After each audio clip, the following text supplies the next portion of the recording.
నా పార్టీ ఆఫీసులో ఏం జరగలేదు. సెల్లో ఉన్న వాడిని బయటికి పంపించు. సార్, నా కళ్ళ ముందే మీ వాడు చెయ్యి నరికాడు సార్. ఏం జరగలేదన్నానుగా, వాడిని వదిలే. స్టేషన్ లో ఏమైనా జరిగితే మన ఇద్దరికి ప్రాబ్లం సార్. 20 ఏళ్లుగా రాజకీయాల్లో ఉన్నాను. ఎవణ్ణి ఎక్కడ ఏం చెయ్యాలో నాకు తెలుసు. బయట వెయిట్ చేస్తాను. పంపించు.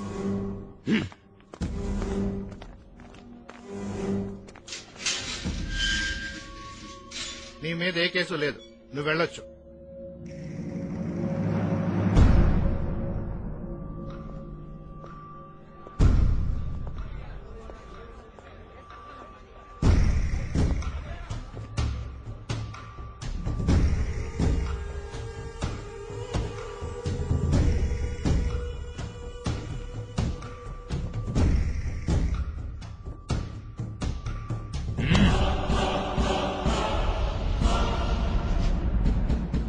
నువ్వు చెయ్యి నరకడం తప్పు కాదు, నరికిన చోటు తప్పు. నా పార్టీ ఆఫీస్కొచ్చి నా మనిషినే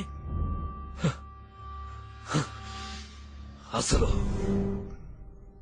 నీకు నా రేంజ్ ఏంటో తెలుసా? ఒక్కడి కోసం 100 మందిని వెంటేసుకొచ్చావు. అప్పుడే అర్థమైంది నువ్వేమిటో, నీ రేంజ్ ఏమిటో.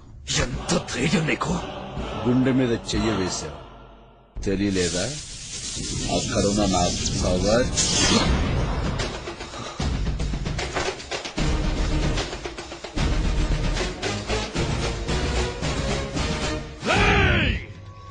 తినాలనుకుంది తిను, కోరికలుంటే తీర్చేసుకో, చూడాల్సినవేమైనా ఉంటే ఇప్పుడే చూసేసుకో. సరిగ్గా రేపు సాయంత్రం 4 గంటలకి నీ ఫ్యామిలీలో ఒక్కరు కూడా మిగలరు, తెలుసుకో.